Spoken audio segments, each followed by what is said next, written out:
बिस्मिल्लाहिर्रहमानिर्रहीम। मोहतरम स्टूडेंट, अस्सलाम वालेकुम। उम्मीद है कि आपने जो लास्ट लेक्चर था प्रेजेंट इंडेफिनेट का वो आपने सारा अच्छी तरह से सुन लिया होगा, और जिस तरह मैंने आपको एग्जांपल दे के पढ़ाया था उसी तरह आपने उसको ज़हन नशीन कर लिया होगा। तो मुझे उम्मीद है कि आपको अच्छी तरह समझ आ गया होगा। तो मैं मज़ीद और इसमें एडिशन कर रहा हूँ कि उसकी आज मैं आपको एग्जांपल्स जो सी हैं वो तमाम स्ट्रक्चर की जो एग्जांपल्स हैं वो मैं आज दूंगा, ठीक है।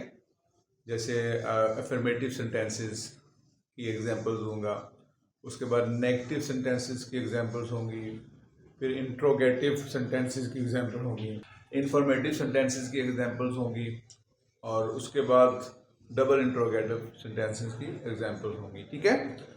एग्जांपल आप अच्छी तरह देखिएगा, उनकी फिर प्रैक्टिस कीजिएगा। इंशाल्लाह ताला फिर आपको और मज़ीद अच्छी तरह ये टेंस याद हो जाएगा। तो अभी हम शुरू करते हैं आज की एग्जांपल्स। तो स्टूडेंट, ये हमने अफर्मेटिव सेंटेंसेस लिखे हैं। तो सबसे पहले जो है पहला सेंटेंस है, his father goes to gym every day. उसके वालिद या उसके वालिद साहब हर रोज जिम जाते हैं। इसमें ये देखें, ये वर्ब है और वर्ब के साथ ईएस का इजाफा किया गया है, ठीक है। मैंने आपसे कहा था कि अगर वर्ब का आखिरी लफ्ज ओ आए तो फिर ईएस का इजाफा करते हैं, ठीक है। तो इसके अलावा S, double S, S H, C H, X, O, ये 6 जो लफ्ज आ जाए वर्ब के आखिर में तो हमने ईएस का इजाफा करना है। तो आगे चलते हैं, अगला sentence, she loves to play basketball. वो बास्केटबॉल खेलना पसंद करती है। तो इसमें देखें दो वर्ब आ रहे हैं, ये मैंने आपको बताना है। एक वर्ब, जब एक सेंटेंस में दो वर्ब आ जाए, याद रखिए, जब एक सेंटेंस में दो वर्ब आ जाए तो जो पहला वर्ब है, पहला जो वर्ब है वो फार्मूले के मुताबिक आपने लिखना है। दूसरे वर्ब से पहले आपने टू लगाना है और टू के बाद हमेशा वर्ब की पहली फॉर्म आती है, ठीक है। ये इसको हम बोलेंगे इन्फिनिटिव, इसको हम बोलेंगे इन्फिनिटिव। इन्फिनिटिव की एक मैं अलग से वीडियो आपको लेके आऊंगा, उसमें डिटेल से फिर आपको इन्फिनिटिव के बारे में बताऊंगा। बस ज़हन में ये रखना है कि जब भी किसी सेंटेंस के अंदर एक से ज्यादा वर्ब आ जाए तो पहला जो वर्ब है वो फार्मूलेशन के मुताबिक, यानी कि जो टेंस चल रहा है उसके मुताबिक आपने लगाना है, और दूसरे वर्ब से पहले आपने टू लगा देना। टू के बाद हमेशा वर्ब की पहली फॉर्म आएगी। वो बास्केटबॉल खेलना पसंद करती है। थर्ड सेंटेंस है, she thinks he is very handsome. Thinks इसमें वर्ब है, शी सब्जेक्ट है, ठीक है, और बाकी सारा ऑब्जेक्ट में आ जाएगा, ठीक है। वो सोचती है वो बहुत खूबसूरत है। इसमें भी एस का इजाफा हुआ क्योंकि वर्ब THINK, वर्ब का आखिरी जो लफ्ज है वो है के, और जो मैंने 6 लफ्ज बताए थे उसमें से नहीं है, ठीक है। इसलिए हमने सिर्फ एस का इजाफा किया है, ES का इजाफा नहीं किया। She thinks he is very handsome, वो सोचती है वो बहुत खूबसूरत है। We play cricket every morning, हम हर सुबह क्रिकेट खेलते हैं। इसमें प्ले वर्ब है और ये बिल्कुल सिंपल फर्स्ट वर्ब लगाया गया है। इसमें एस का इजाफा इसलिए नहीं किया गया कि सब्जेक्ट में वो ही आ गया। मैंने पहले बताया था आई, वी, दे, यू और प्लूरल, ये अगर सब्जेक्ट में हो तो फिर सिंपल वर्ब की पहली फॉर्म लगानी है, एस का इजाफा नहीं करना। We play cricket every morning, हम हर सुबह क्रिकेट खेलते हैं। फिफ्थ सेंटेंस है, शी राइट्स एन ईमेल। वो एक ईमेल लिखती है। इसमें भी जो स्पेल है वर्ब के WRITE तक है, ठीक है। अब आखिरी जो वर्ड है वो ई है, इसलिए हमने एस का इजाफा किया है। तो स्टूडेंट ये 5 सेंटेंस है। कुछ और भी हम सेंटेंस इसके ले लेते हैं, इसको हम अरेज कर देते हैं।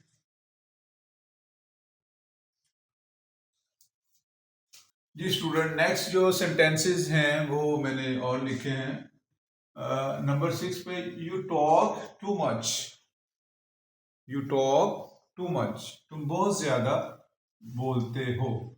टॉक इसमें वर्ब है, एस का इजाफा नहीं किया गया क्योंकि सब्जेक्ट इसमें ही, शी, इट या सिंगुलर नहीं है। Number 7, it usually rains every day here. It usually rains every day here, यहाँ अमूमन हर रोज बारिश होती है।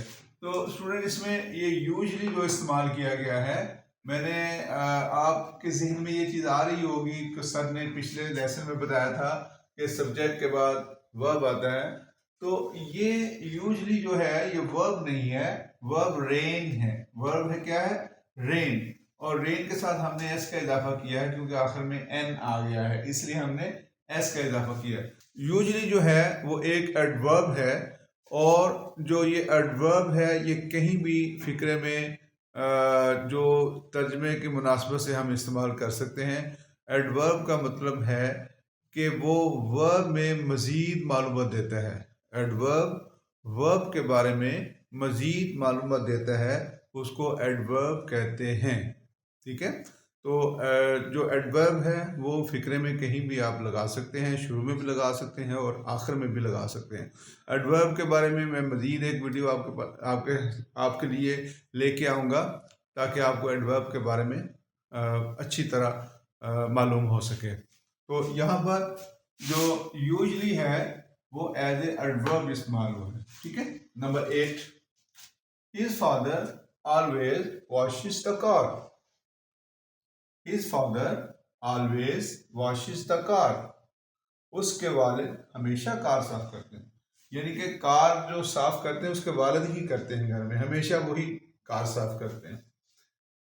इसमें ES का इजाफा हुआ है क्योंकि WASH यहाँ तक वर्ब की फॉर्म है। WASH यहाँ तक वर्ब की फॉर्म है। तो मैंने आपको पहले लेक्चर में बताया था, वर्ब का आखिरी लफ्ज एस हो, डबल एस हो, SH हो, CH हो, X हो, तो फिर O हो, तो फिर हमने ES का इजाफा करना है। तो ये SH आ गए, आखिरी लफ्ज SH आ गए, तो इसलिए हमने ES का इजाफा किया। नंबर 9 पे, the students wear their uniform. The students wear their uniform, तुलबा अपनी यूनिफॉर्म पहनते हैं। इसमें वियर जो है ये एज ए वर्ब इस्तेमाल हुआ है। नंबर 10 पे, Sania and she play sisters in all movies. Sania and she play sisters in all movies. Sania और वो मीन कि जो उसके साथ मूवी में काम करती है। सानिया और वो हर फिल्म में बहनों का किरदार अदा करती हैं। इसमें एक चीज देखिए कि सानिया भी सिंगुलर है और शी भी सिंगुलर है, ठीक है। लेकिन जब ये आपस में मिलकर आ गए दोनों, तो ये प्लूरल बन गए, थर्ड पर्सन प्लूरल बन गए। तो सानिया एंड शी प्ले, इसलिए हमने प्ले के साथ SEIS का इजाफा नहीं किया। तो स्टूडेंट अब चलते हैं हम नेगेटिव सेंटेंसेस की तरफ। तो स्टूडेंट नेगेटिव सेंटेंसेस अब हम पढ़ रहे हैं। इसके नेगेटिव सेंटेंसेस की कुछ एग्जांपल ले रहे हैं। पहली एग्जांपल है, we do not live in Karachi. We do not live in Karachi, हम कराची नहीं रहते हैं। Second, I do not wash the dishes. अब डू नॉट को मैंने डोंट लिखा है, डू नॉट को मैंने डोंट लिखा है। डोंट डू नॉट की कंट्रैक्शन फॉर्म है। Contraction, CONTRACTION,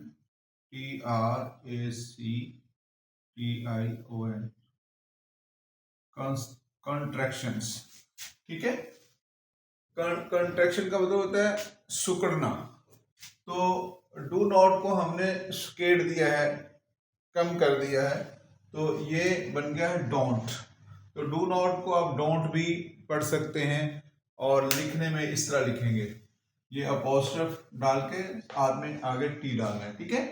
I don't wash the dishes, मैं प्लेट नहीं धोता हूं। नंबर 3 में शी डजंट लाइक टी, वो चाय पसंद नहीं करती है। अब ये जो है, ये भी डजंट जो है, ये कॉन्ट्रैक्शन फॉर्म है डज नॉट की, ठीक है। डज नॉट को जब लिखना हो कॉन्ट्रैक्शन फॉर्म में तो आप डजंट लिखेंगे, DOESN अपोस्ट्रोफ और उसके बाद टी लगाएंगे आप, ठीक है।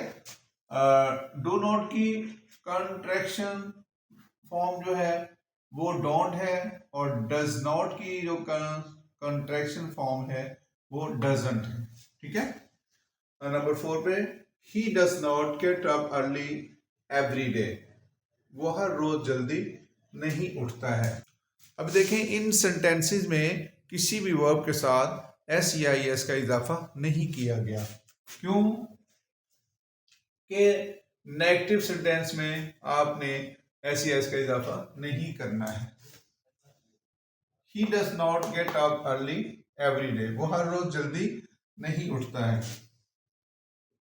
You don't have children, तुम बच्चे नहीं रखते हो या तुम्हारे बच्चे नहीं है।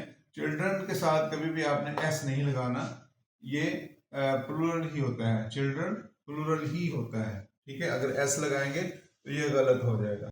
She does not swim every morning, वो हर सुबह नहीं तैरती है। I do not use computer, मैं कंप्यूटर इस्तेमाल नहीं करता हूं। He does not speak good English, वो अच्छी अंग्रेजी नहीं बोलता है। He does not do his work, वो अपना काम नहीं करता है। यहाँ पर स्टूडेंट देखें his work, ये according to the subject change होगा, ठीक है। अगर सब्जेक्ट ही है तो अपने के लिए हिज आएगा, यहां पर शी है तो अपने के लिए हर आ जाएगा, HER, हर। अगर यहां पर आई है तो अपने के लिए माई आ जाएगा, MY, ठीक है। अगर सब्जेक्ट आई होता तो यहां पर आना था my work, MY, my work. अगर यहां पर सब्जेक्ट वी हो तो ये ओवर वर्क हो जाएगा, OUR, ओवर वर्क। अगर यहां पर दे हो तो फिर देयर वर्क आ जाएगा, THEIR, देयर वर्क। ये आपने ज़हन नशीन रखना है क्योंकि ये अक्सर स्टूडेंट इससे थोड़ा सा कंफ्यूज हो जाते हैं। अगर सब्जेक्ट के मुताबिक ही आपने चेंज करने हैं। सब्जेक्ट ही है तो हिज वर्क, शी है तो हर वर्क, आई है तो माई वर्क, यू है तो योर वर्क, दे है तो देयर वर्क, ठीक है। ये आपने अच्छी तरह इसको याद करना है। तो अब हम चलते हैं इंट्रोगेटिव सेंटेंसेस की तरफ। अभी हम स्टूडेंट ने इंट्रोगेटिव सेंटेंसेस पढ़ेंगे। इंट्रोगेटिव सेंटेंसेस जो हैं वो डज या डू से शुरू होंगे, ठीक है। और जब डज या डू से शुरू होंगे तब भी हम वर्ब की पहली फॉर्म ही लगाएंगे, SES का इजाफा नहीं करेंगे।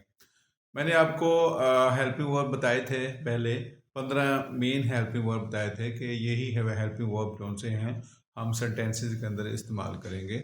और इसमें से 2 जो हेल्पिंग वर्ब है आज हमने पढ़ लिए हैं, डज और डू। वो 15 हेल्पिंग वर्ब एक दफ़ा फिर मैं रिपीट कर देता हूँ, इनको बार बार आप भी रिपीट किया करें ताकि आपको सिर्फ इस चीज़ का जहन में रहे कि हमने सिर्फ ये 15 हेल्पिंग वर्ब पढ़ने हैं, तो हमारे सारी की सारी चीज़ें क्लियर हो जानी है। 15 हेल्पिंग वर्ब दोबारा रिपीट करता हूँ, इज़, आर, एम, मेरे साथ साथ बोले, is, are, am, be, been, was, were, has, have, had, will, shall, do, did, does. Is, are, am, be, been, was, were, has, have, had, will, shall, do, did, does. और do और does आज हमने present definite में पढ़ लिया है और इसके हम इंट्रोगेटिव सेंटेंसेस पढ़ रहे हैं। और इंट्रोगेटिव सेंटेंसेस चाहे प्रेजेंट डेफिनेट का हो चाहे किसी भी टेंस का हो, याद रखिए कि उसका हेल्पिंग वर्ब से स्टार्ट होता है। ठीक है, हर टेंस का अलग हेल्पिंग वर्ब होता है। तो प्रेजेंट डेफिनेट का हेल्पिंग वर्ब डज और डू है। इससे हम फिक्र स्टार्ट कर रहे हैं।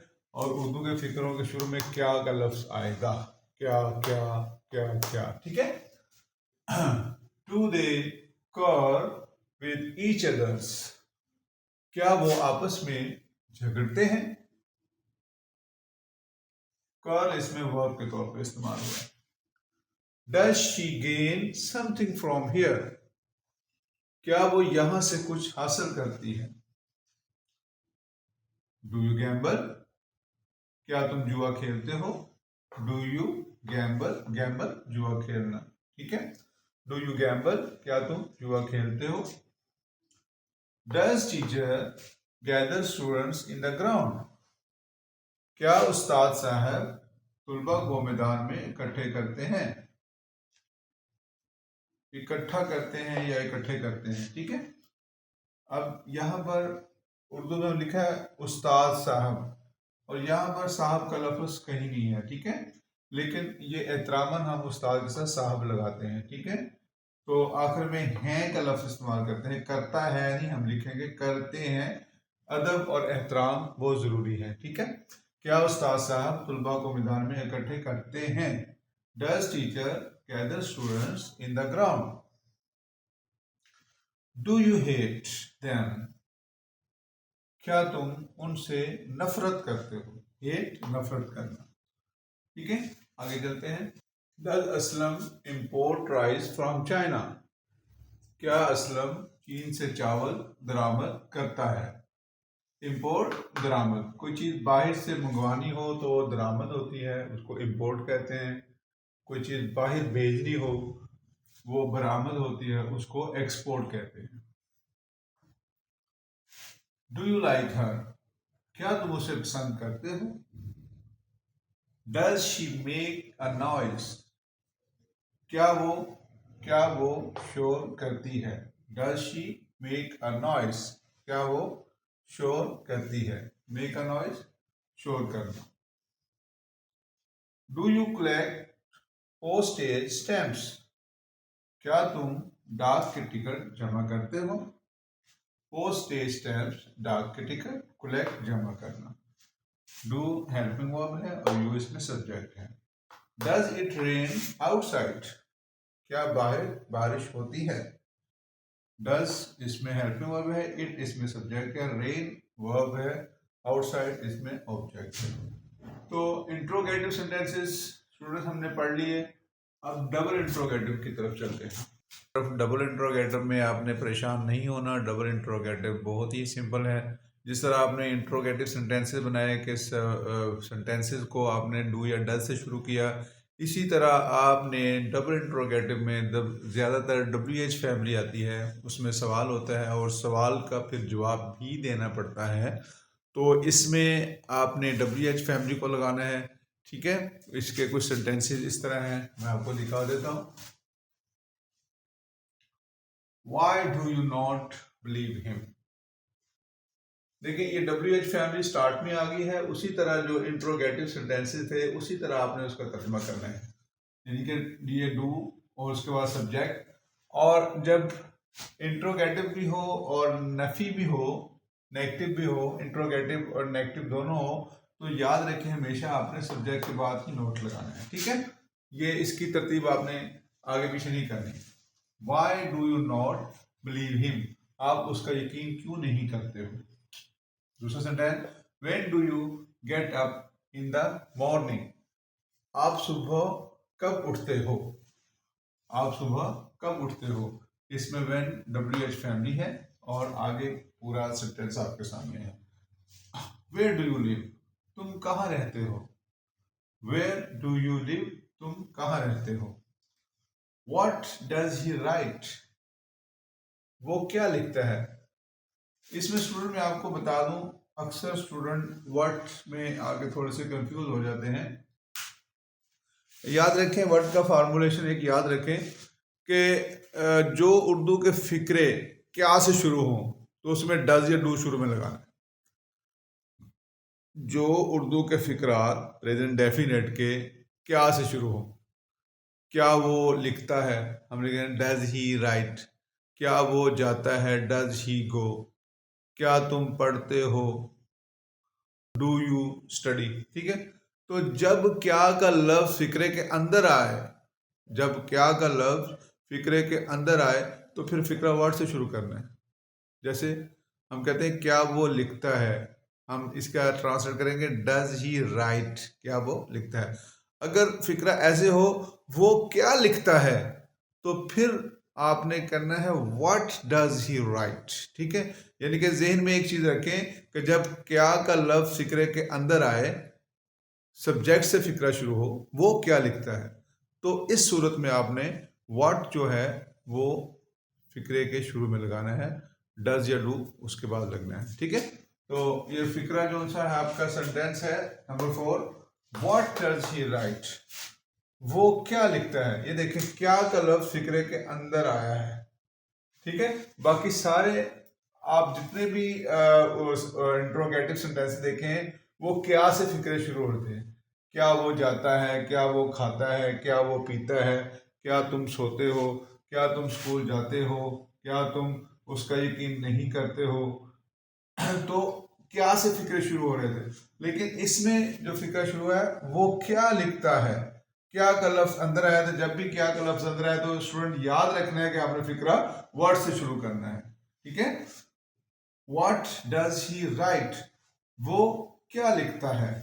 आखिरी सेंटेंस हम पढ़ रहे हैं, which colour do you like, आप कौन सा रंग पसंद करते हो। तो जब विच से फिक्रा स्टार्ट हो तो उसमें अमूमन जो चीज़ लाइक की जा रही है, जो चीज़ का जिक्र किया जा रहा है, यानी कि जो ऑब्जेक्ट है वो उसके WH फैमिली के साथ आ जाएगा। ठीक है, which colour do you like, आप कौन सा रंग पसंद करते हो। तो स्टूडेंट हमने आज प्रेजेंट डेफिनेट के जो हैं वो काफ़ी सारी एग्जांपल्स हमने ली हैं। अब इससे इसी वज़न पे इसी फार्मूलेशन से आप मज़ीद जो है अपने फ़िक्रात बनाएं।